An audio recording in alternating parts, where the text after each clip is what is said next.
Into each life some rain must fall. This is a bit of wisdom from one of America's well-known poets and educators of the 19th century, Henry Wadsworth Longfellow. It means that all of us are going to face some challenges in this life, and it means that no one gets a pass from problems.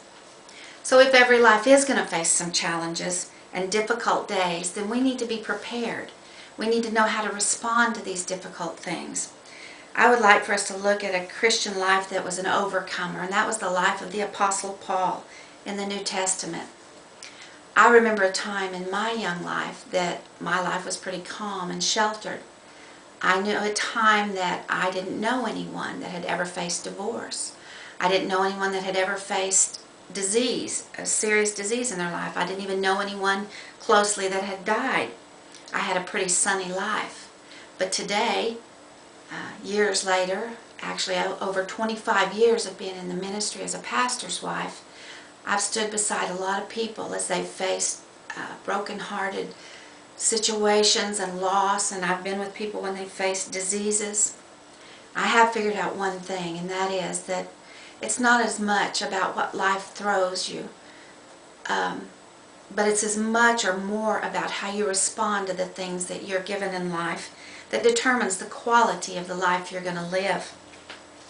Today I'd like to share with you 3 lessons I think we can learn from the life of the Apostle Paul about how to respond to life situations in a good way.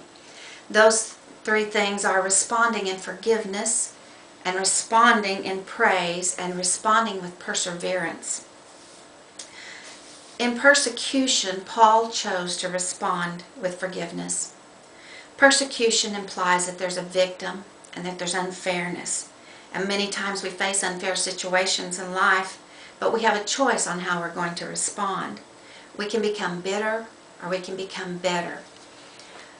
In an article called The Steps to Forgiveness, written for the Enrichment Journal in the spring of 2009, Dr. George Woods, who's the General Superintendent for the Assemblies of God, quotes a concentration camp survivor as saying, "My heart is so bitter that if you were to open me and lick my heart, you would die of poison." Bitterness is like a weed, and it can choke out every good thing in your life. But we can become better. Sometimes from a human viewpoint, in the midst of unfairness, it's impossible to forgive some things. In her book, The Hiding Place, Corrie ten Boom, who's a survivor of the Holocaust, tells of a time she was speaking in a church in Germany at the end of World War II. And a German man that had been a guard in the concentration camp where she was held came walking up to her at the end of this service with a smile on his face and stuck his hand out to shake hands with her and told her, he said, "To think that, as you say, Jesus has washed my sins away." And as he put his hand out to her, Miss ten Boom tells that she was just unable to take his hand. Here she had been speaking to people about forgiveness, but it was more than she could do. She says she tossed a prayer up to the Lord, "Lord, help me forgive this man." But then she was overcome with all the memories of the humiliation and the things that had happened in that concentration camp. And so she again just realized her helplessness and asked the Lord again, "You're going to have to love him through me." And at that moment, she said she was able to reach out her hand and take his hand, and she just felt like electrical current pass between them. And when that happened, she said, "I was just overwhelmed with a wave of love for this man that came over me." And so even when forgiveness is impossible on our own, when we choose to forgive, God gives us the power to be better and to forgive.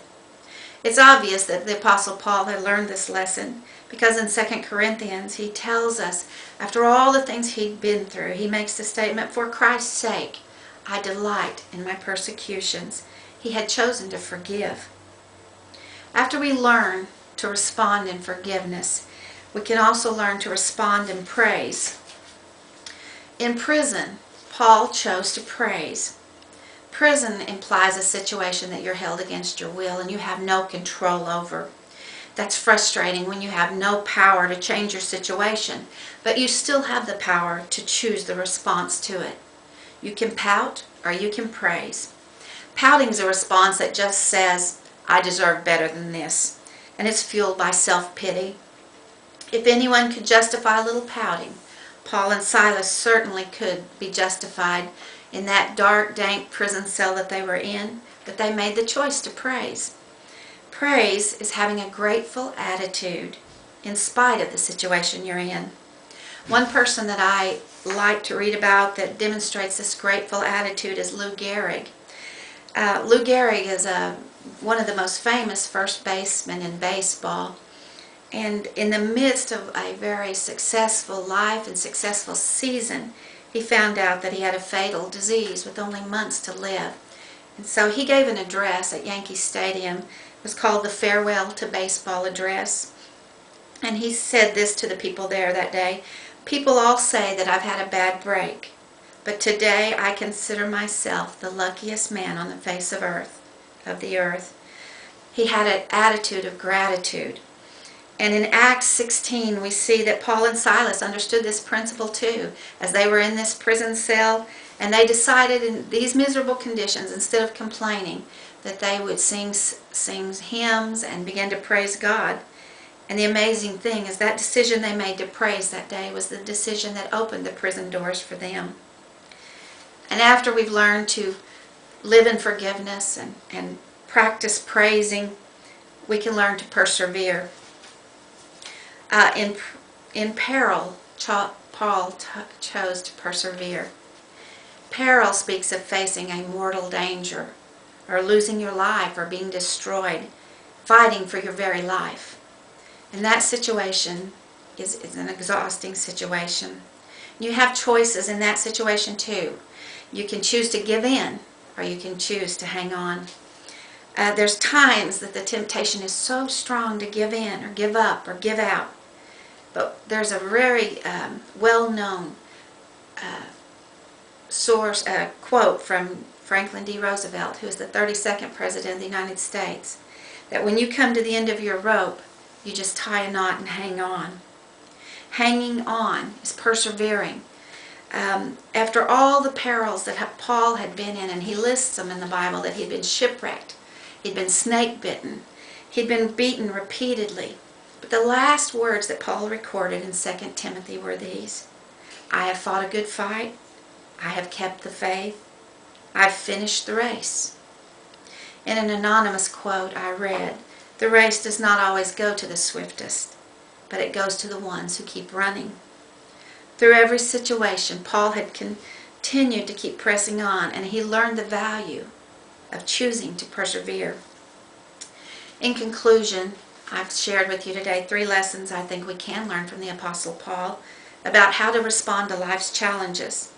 And by responding with forgiveness, and with praise, and with perseverance, we can live a victor's life over the problems. Life is about more than the quantity of years that you live. It's more about the quality of life that you enjoy. How we respond to the challenges that life throws at us determine the quality of the life we're going to live. In the New Testament, I noticed a paradox. In Matthew, it says it rains on the just and the unjust. I think this was just Jesus reminding us everyone's going to face some rainy days. But if you live in forgiveness and you practice praise and you just keep on keeping on, persevering, you can have a life of sunshine and good days.